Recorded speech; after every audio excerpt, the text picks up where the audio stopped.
है, दलाल है ये।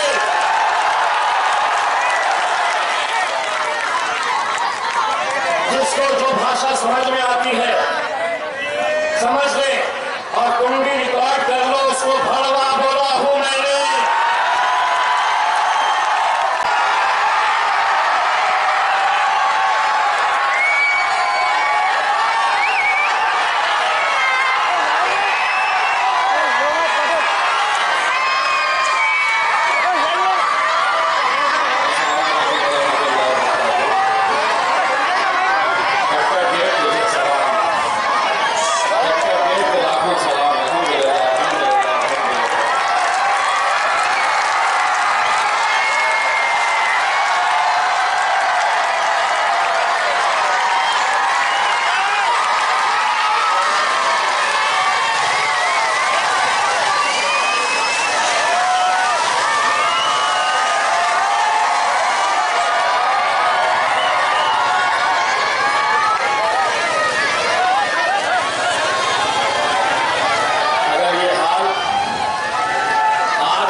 यही आपका जज्बा, यही दीवानगी देखकर आप सब बैठ जाएंगे, अपने अपने बच्चों को बैठ जाए।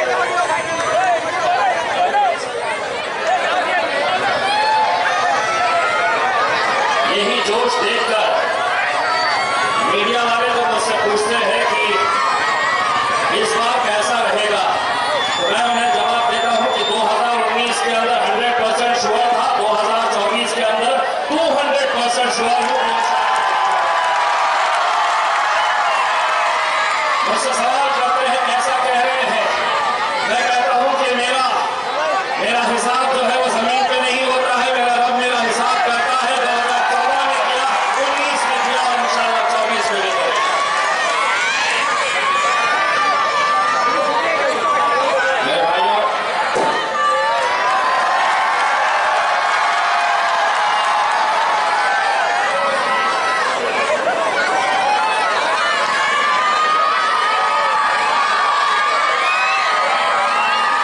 जो बचे हैं वो 4 जोड़ को ले रखिएगा, जो बचे हैं 4 जोड़ को ले रखिएगा। मेरे भाइयों, मैं सबसे पहले तो इस मौके के ऊपर आपका तहे दिल से शुक्रिया अदा करना चाहता हूं। अल्लाह रब्बुल इज्जत ने ये मौका दिया कि मैं हिंदुस्तान के सबसे अजीम जो ऐवान है, जिसे हम पार्लियामेंट कहते हैं, उस पार्लियामेंट के अंदर 543 मेंबर्स ऑफ पार्लियामेंट होते हैं। उसमें अगर कोई करोड़पति आदमी, चाहे वो अंबानी हो, अडानी हो, टाटा हो, बिरला हो, अगर वो कहे कि मैं हुकूमत को 100 करोड़, 200 करोड़, 500 करोड़, 1000 करोड़ दूंगा और मैं लोकसभा के अंदर आकर बैठना चाहूंगा, तो नहीं मुमकिन है। राज्यसभा में वो जा सकता है, लेकिन लोकसभा के अंदर वो नुमाइंदे चुनकर जाते हैं जिन्हें आवाम पसंद करती है, जिन्हें आवाम तय करती है कि आने वाले 5 साल मेरी क़यादत पार्लियामेंट के अंदर कौन करेगा। और अल्हम्दुलिल्लाह 2019 में आपने पूरे हिंदुस्तान को एक पैगाम दिया, एक ऐसा पैगाम कि जिस शहर के अंदर, ये बेटा बच्चों खामोश खामोश रहिए, नीचे बैठिए, मैं आपको 4 जून को मौका दूंगा बेटा, खूब लोग डांस करेंगे, आप भी डांस करना, बैठिए। 40 साल पहले 2019 की बात कर रहा हूं मैं, 40 साल पहले इस शहर में आखिरी मुस्लिम मेंबर ऑफ पार्लियामेंट चुनकर गए थे काजी सलीम साहब। ये जितने नौजवान हैं अपनी हयाती में इन्होंने देखे तक नहीं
महाराष्ट्र में एक हमारे पड़ोसी ऐसे 7 ऐसे स्टेट्स है कि जहां पे एक भी आपका नुमाइंदा लोकसभा के अंदर आपकी नुमाइंदगी करने के लिए नहीं है।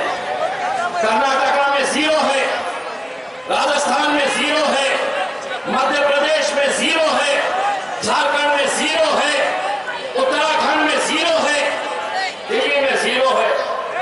और हम कह रहे हैं ये हम गैरों के लिए जब हम इस तरह की महफिलें सजाएंगे और ये कहेंगे कि स्टेज के ऊपर वो बैठेगा और मैं जमीन पे बैठूंगा, मैं तुम्हारे सामने कुर्सी के ऊपर बैठूंगा, वो स्टेज के ऊपर बैठेगा। 75 साल हमने यही करते आए हैं, यही किया है हमने। इस स्टेज के ऊपर कभी शरद पवार साहब, कभी अशोक चौहान, अब तो उद्धव ठाकरे भी, अजीत पवार, सभी यहां बैठेंगे। हम सामने कुर्सियां बिछाने का काम, शतरंजियां उठाने का काम हमने सियासत के अंदर करते आए हैं। अब हमने उन्हें एक पैगाम दिया है और मैंने तो बड़े खुले अल्फाजों में उनको बता दिया हूं कि अब अगर तुम स्टेज के ऊपर बैठेगे तो इम्तियाज जलील नीचे नहीं बैठेगा, तुम्हारे बाजू बैठेगा।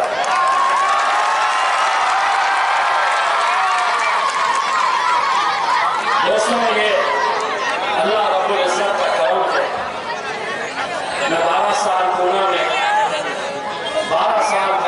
टेलीविजन चैनल के लिए न्यूज रिपोर्टर की हैसियत से काम करता था।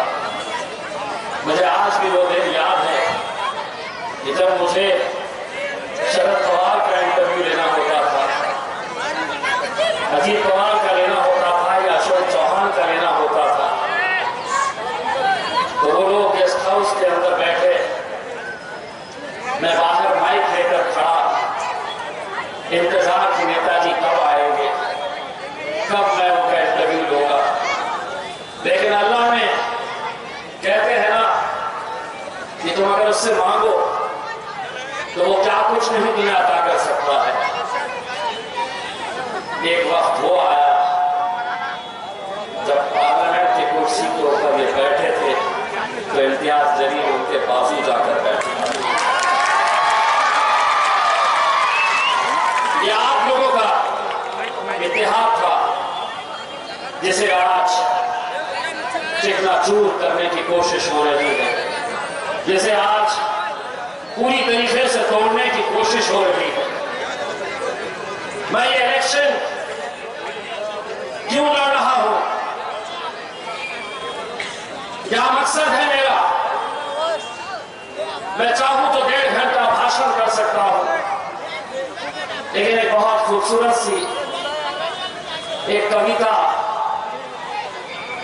एक नज्म मैंने पढ़ी थी जो मुझे ऐसा लगता है कि वो मेरे ऊपर पूरी तरीके से फिट होती है। उसका एक एक लफ्ज आप लोगों से जुड़ा हुआ है। 10 साल कैसे बीत गए, 10 साल आपकी नुमाइंदगी करते करते, आपकी क़यादत करते करते ये जिंदगी इतनी तेज रफ्तार से चली गई, पता भी नहीं चला। मैं आपको वो कविता के कुछ पंक्तियां सुनाना चाहता हूं जो मेरी ज़बानी आप तक एक पैगाम पहुंचा रही। जब नेता ज्यादा हो जाते हैं तो दिक्कत होती है, या तो नीचे आ जाए या जिस जगह पे खड़े हैं वहां पर लोगों को सुनने दें।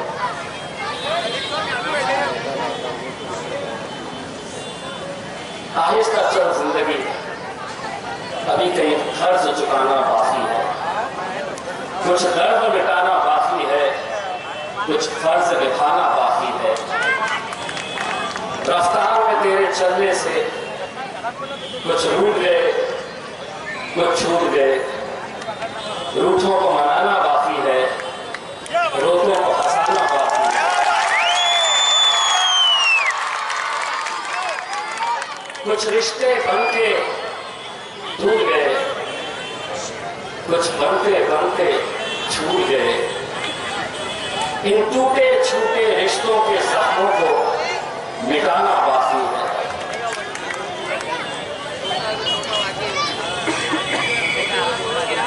अभी कुछ और इम्तिहान बाकी है, कुछ काम भी और जरूरी है। जिंदगी की उलझी पहली को पूरा सुलझाना बाकी है।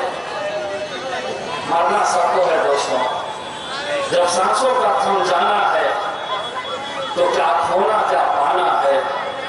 पर मन के जिद्दी बच्चे को ये बात बताना जरूरी है, आहिस्ता चल जिंदगी, अभी कहीं कर्ज चुकाना बाकी है। कुछ दर्द मिटाना बाकी है, कुछ कर्ज मिटाना बाकी है।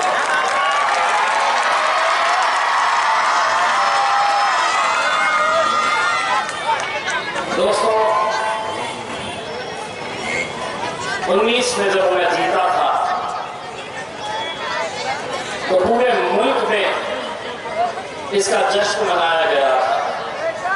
मैं दिल्ली जाता, बिहार गया, उत्तर प्रदेश गया, वहां की आवाम मुझसे मिलने आती, देखने आती और यही कहते कि इम्तियाज भाई, हमारी कॉन्स्टिट्यूएंसी से, हमारे शहर से कौन जीत रहा है, हमें कोई लेना देना नहीं था। हम बस एक दूसरे को फोन करके यही पूछते थे कि वो औरंगाबाद वाले का क्या हो रहा है।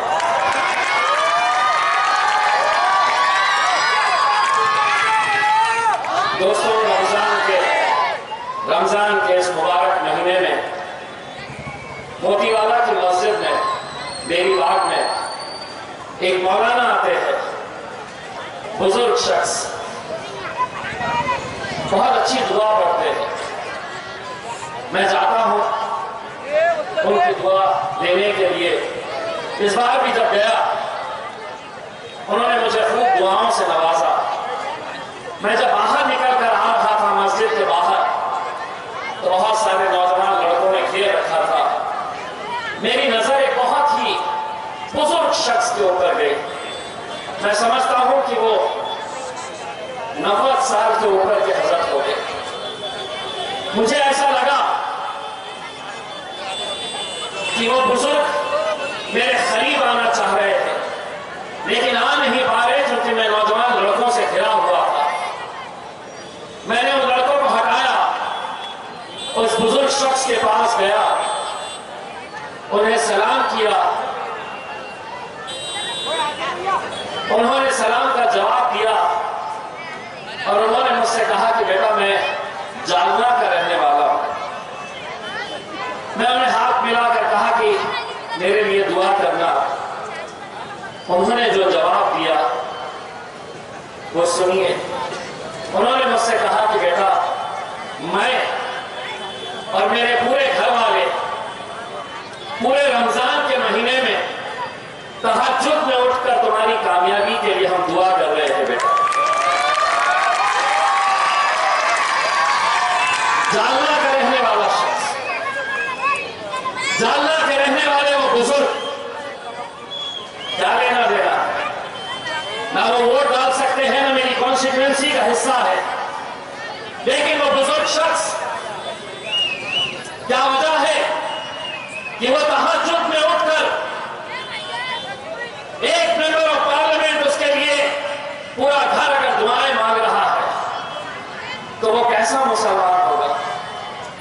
और यहां के कुछ कैसे मुसलमान हैं जो आपसे कह रहे हैं इम्तियाज जलील को इस बार वोट देने का मतलब नरेंद्र मोदी को ताकत देने के बराबर है। मोदी को हमें कमजोर करना है तो यहां पर इस बार चंद्रकांत खैरे को यहां पर वोट देगा। आपके महल्ले में भी आए होंगे, होटलों में बैठे होंगे, आपको समझाने की कोशिश कर रहे होंगे, अरे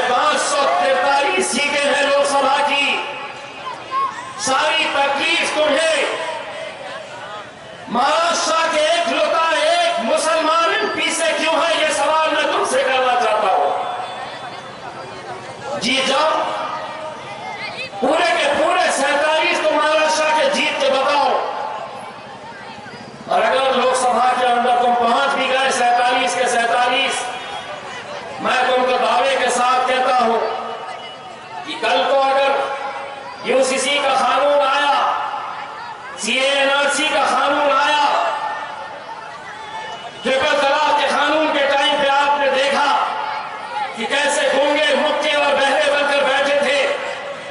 अब भी अगर आपके खिलाफ कोई कानून आएगा तो एक एमपी किसी भी पार्टी का हो, एक एमपी में ऐसी हिम्मत नहीं कि वहां पर खड़े रहकर हुकूमत की मुखालिफत करे। अगर वहां पर कोई चट्टान की तरह खड़े रहता है, कोई मोदी की आंखों में आंखें डालकर सवाल करता है, तो वो मेरा खायल बैरिस्टर असदुद्दीन ओवैसी है। और क्या गरीब है यहाँ पर।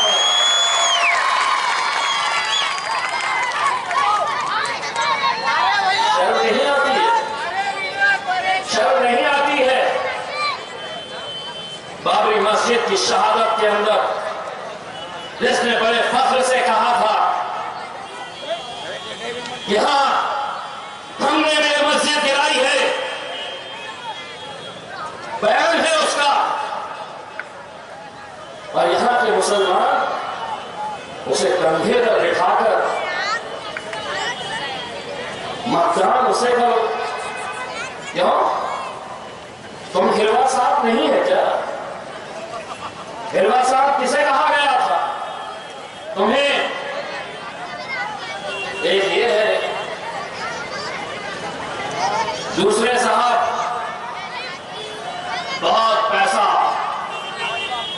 पैसा आया है मार्केट में, गरीब बस्तियों में हमारे कुछ लोगों को पकड़ा गया है कि ये लो पैसा, जाओ गरीब बस्तियों में गरीबों के वोटर आईडी कार्ड लो, उनके उंगली के ऊपर वोटिंग का निशान लगाओ। वोटर कार्ड इलेक्शन के एक दिन बाद तक उनके पास रहेगा, उसके बदले में तुम्हें पैसा दिया जाएगा। पैसा कितना? किसी को 500, किसी को 1000, किसी को 1500, या ज्यादा से ज्यादा 2000। झुमरे एक बात सुन ले, इतने पैसों में कुत्ते की भी कोई अच्छी ब्रीड तो मार्केट से खरीद नहीं सकता। ये शेर के बच्चों को तो इतने पैसों से खरीद लेते हैं।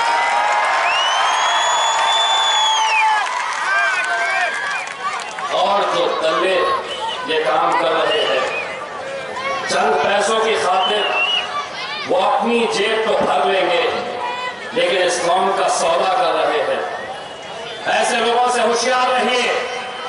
मैं आपको बताता हूं, इस इलाके के अंदर भी, इस इलाके की बात कर रहा हूं, 13 तारीख के दिन आपको खुद महसूस होगा कि किसने लाया है वो हराम का पैसा, जो यहां पर ये कोशिश करने वाला है कि इसके वोट बढ़ जाए, इनके वोट बढ़ जाए, या ऐसी कोशिश कि यहां का माहौल गड़बड़ा जाए ताकि हमारी माएं और बहनें वोट डालने के लिए बाहर ना निकले, वोटिंग परसेंटेज कम कराया जाए। आपको नजर रखनी है। 44 साल हो गए हैं। मैं ये नहीं कहता हूं ये जीत इम्तियाज जलील की है या होगी। अगर इस बार हम हारे तो शायद फिर न जाने कितनी नस्ल ये इंतजार में रहेगी कि मेरा शायद मेरी क़यादत कब खड़े हम करेंगे, कब हम खड़े करेंगे। इतना तो आप समझ लीजिएगा, इम्तियाज जलील को इसका क्रेडिट दीजिएगा भाई।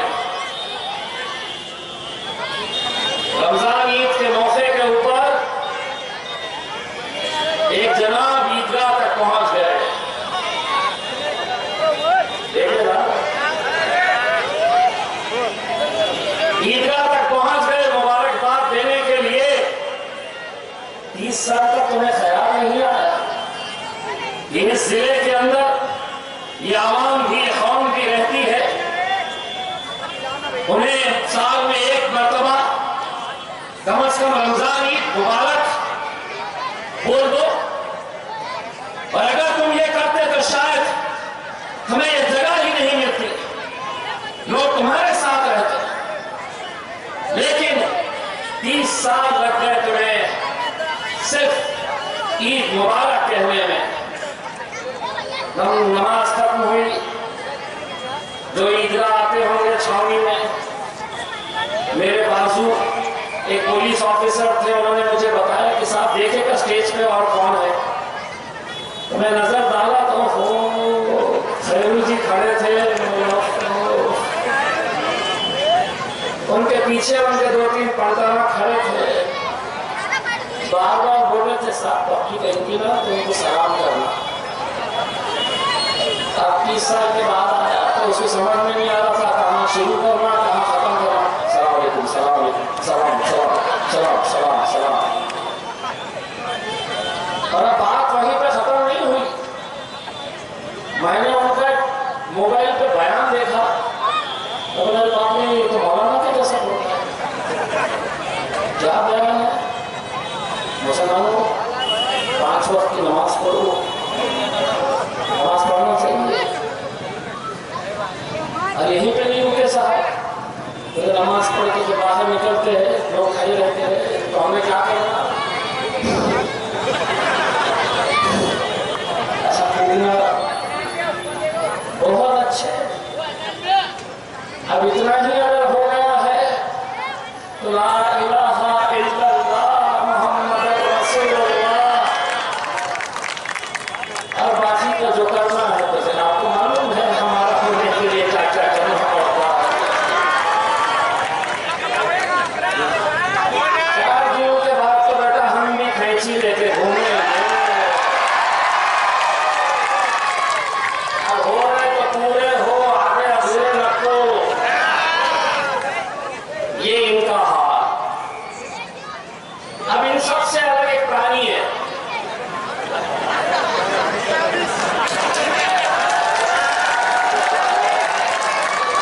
सबको मालूम विचित्र प्राणी कौन है। मतलब वो खैरे का क्या हाल है? ये मेरा आखिरी इलेक्शन में दे दो ना, मेरा आखिरी इलेक्शन में दे दो ना। अरे क्या फकीरी लगी हुई है, भीख मांगने का वो लगा है। वो वोटर मांग रहे हैं और ये साहब आके जहां खड़े रहे अपना झोला उठा ले, ये दे दो दे दो दे दो दे दो।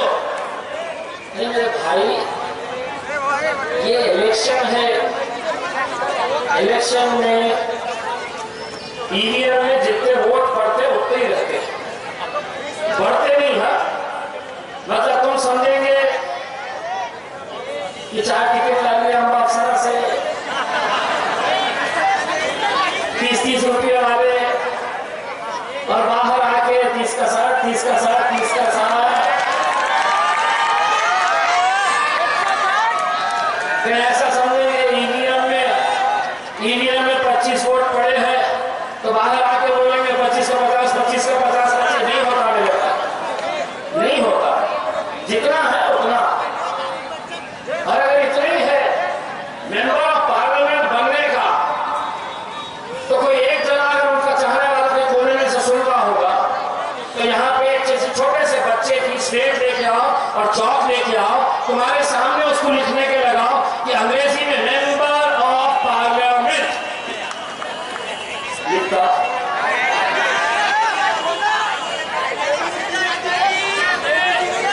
आप लोगों ने मजाक बना दिए है।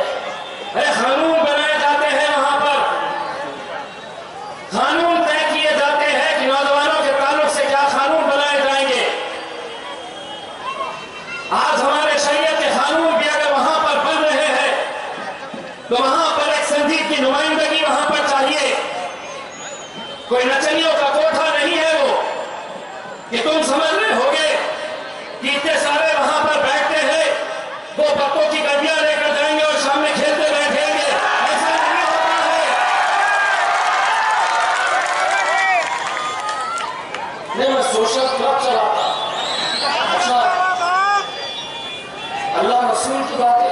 जुआ, सारे 2 नंबर के धंधे। बोल रहे हैं कि मेरा मुकाबला खैरे से नहीं, उम्रे से नहीं, मेरे राजा इलेक्शन लड़ रहे था। एक मरतबा अपने भाषण में भुमरे को भी टारगेट करो, खैरे को भी करो, जहां उठे सुटे 300-300 500 रुपए वाले को यूट्यूब वाले को बुलाते नहीं मैंने इंटरव्यू में। आज मैं इम्तियाज जलील को और देता हूं,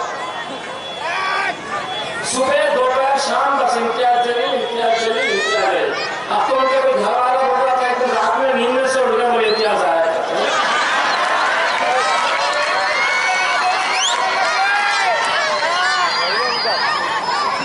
दोस्तों मैं कुछ बातें इसलिए आपको बताना जरूरी समझता हूं कि ये क़यादत जब आपकी खड़ी होती है तो उसका असर कैसा होता है। आज से तकरीबन साल भर पहले या 1.5 साल पहले उस्मानाबाद के कुछ नौजवान लड़के आए। 2 महीने से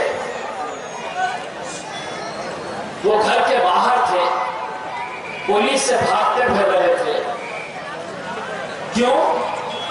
क्योंकि उन्होंने उस्मानाबाद के किसी चौक के अंदर टीपू सुल्तान, हजरत टीपू सुल्तान की जयंती के मौके के ऊपर उन्होंने एक झंडा लगाया। दूसरे दिन शिवसेना वाले, बजरंग दल वाले, वीएचपी वाले वहां पर गए, वो झंडे को निकाल कर फेंका और उस झंडे की जगह उन्होंने अपना झंडा लगाया। माहौल खराब हो गया, गड़बड़ाने लगा।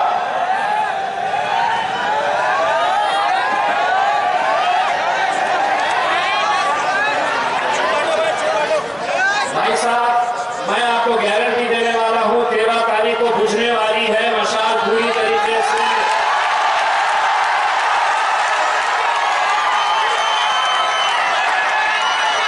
अब जो भी साहब उनको लेकर घूम रहे हैं उनको बोलो स्टेज पे लेके आ जाओ मशाल और फोटो ले लो कि इतने वोट भी हमारे पास काफी है।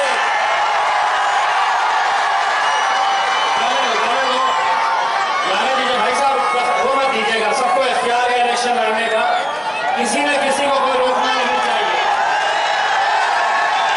किसी ने किसी को बैठ जाइए आप लोग, बैठ जाइए।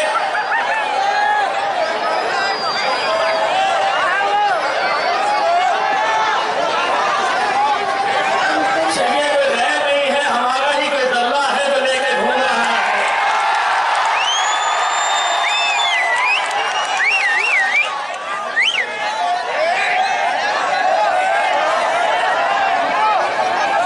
ये प्रॉब्लम क्या है उन्होंने हम जरा से शरीफ क्या हो गए तो ये सारे समझते हैं।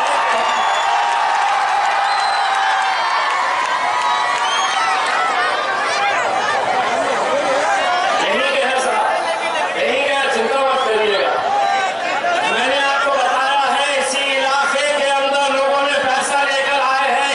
एक जनाब ये गए हैं तुम्हारी कैसी बुझने वाली है और 4 तारीख के तुम्हारे कैसे बजने वाली है ये भी देख लेना।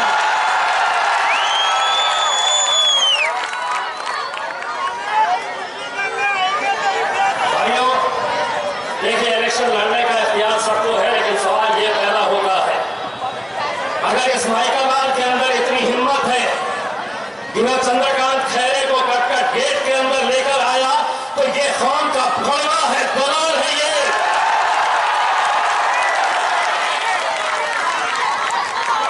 जिसको जो भाषा समझ में आती है समझ ले और कुंडली रिकॉर्ड कर लो, उसको भड़वा बोला हूं मैंने। कौन की भड़वागिरी करने वाले कोई गौर गैर नहीं है। हमारे ही अपनों में से कुछ लोग हैं जिन्होंने 40 साल तक मुसलमानों की क़यादत को खत्म करने का काम किया है। कुत्ते के जैसे कुछ हड्डियां फेंक दो, चाहते के ऊपर चले जाते हैं, चाहते का काम करते हैं।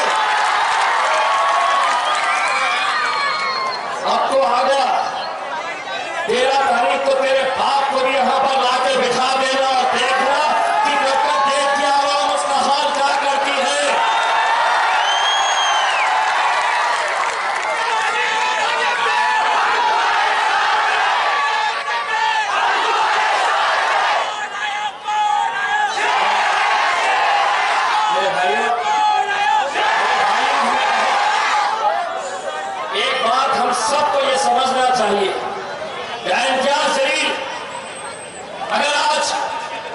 नतीजे अगर हमारे हक में नहीं आते हैं, भाई साहब नीचे बैठ जाइए, आप नीचे बैठे, बोर्ड के नीचे बैठे, तो ये किसकी हार, क्या वजह है कि आज हमारे अपने शहर में, जिसने मुल्क में इतने बड़े इत्तेहाद का पैगाम दिया है, कौन वो लोग हैं, उन्हें पहचानने की जरूरत है, बहुत दूर जाने की जरूरत नहीं है। मैं पहले भी आपको कहा था, ऐसे ही कुछ लोग हैं, अगर पैसे से इतनी ही मोहब्बत है तो इम्तियाज जलील भी भरी सड़क के ऊपर तेरी झोली में मैं पैसे डालने का काम करूंगा, लेकिन खान का सौदा मत कर, मत करो खान का सौदा। कोई नहीं आने वाला हमारा पुरसाने हाल लेने के लिए, मेरे भाइयों, कोई नहीं आने वाला। ये तो अल्लाह ने ये मौका दिया कि हम अपनी नुमाइंदगी वहां तक पहुंचा चुके। बस आप लोगों से इतनी इंतजार करना चाहूंगा कि 13 तारीख के दिन आप सभी ने अपनी जिम्मेदारी समझिए, एक एक वोट की कीमत क्या होती है, ये बात को समझिए मेरे भाई। आज ये तमाम साजिशें जो चल रही है, जो षड्यंत्र, जो खेल खेले जा रहे हैं, ये आपके सर को झुकाने के लिए किए जा रहे हैं। आपको वो मंजर याद होगा 2019 का रमजान का वो मुबारक महीना, चिकन खाने के काउंटिंग सेंटर के ऊपर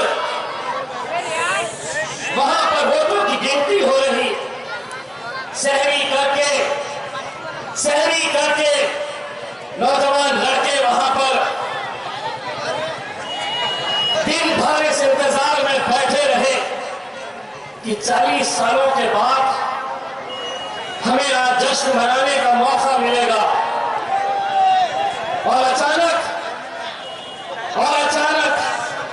असर की नमाज के वक्त आपको यह खबर आती है कि इम्तियाज जलील 5000 वोट से पीछे हो गया है। आप वो कैफियत कैसी थी, सिर्फ आपकी नहीं, हिंदुस्तान के मुसलमानों के साथ उस वक्त जो उमरा पे गए हुए लोग थे, उन्होंने मुझसे बताया कि जब हम नमाज पढ़ रहे थे, अचानक ये खबर आई कि इम्तियाज जलील पीछे चल रहा है। मेरे भाइयों, उन्होंने कहा कि हमने वो मंजर देखे जब हिंदुस्तानी हमारे भाई, हमारी माएं और बहनें हरम शरीफ की तरफ दौड़ रही थी। कईयों ने मुझसे कहा था कि हमने हरम शरीफ के, हमने काबा का किला पकड़ पकड़ कर गिर गिरा के आपकी कामयाबी के लिए हमने दुआ किए थे।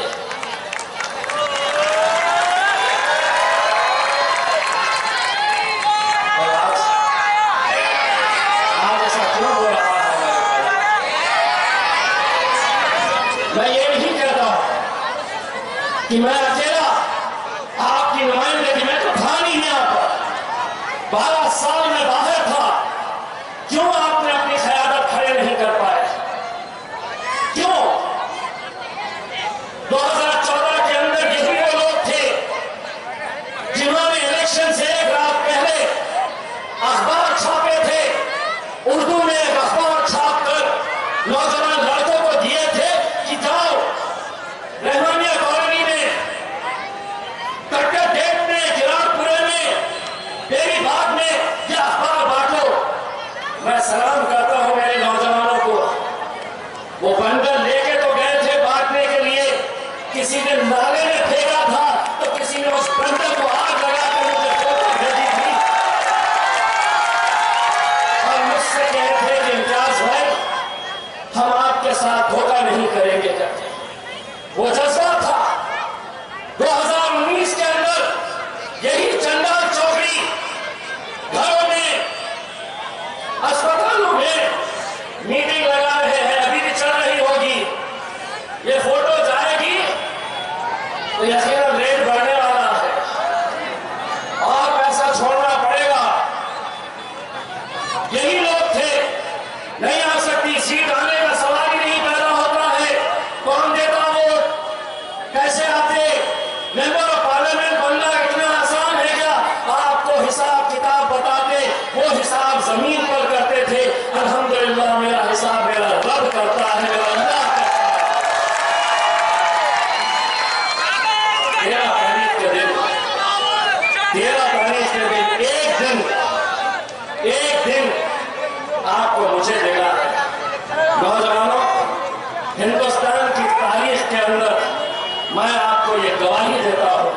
कि ऐसा जश्न पूरे हिंदुस्तान में नहीं मनाया गया होगा जो जश्न इंशाअल्लाह औरंगाबाद देखेगा। बस जाते जाते अपनी निशानी पतन है, 7 नंबर का पतन है। सुबह नींद में फजर से उठने के बाद सबसे पहले अपनी माँ और बहनों का वोट डलवाइए और उसके बाद अपने घर वालों का, उसके बाद अपने घर वालों का। और इंशाअल्लाह मैं आपको यकीन दिलाता हूँ कि जो फख्र के साथ मैं मीडिया वालों को कहता हूँ, मैं 200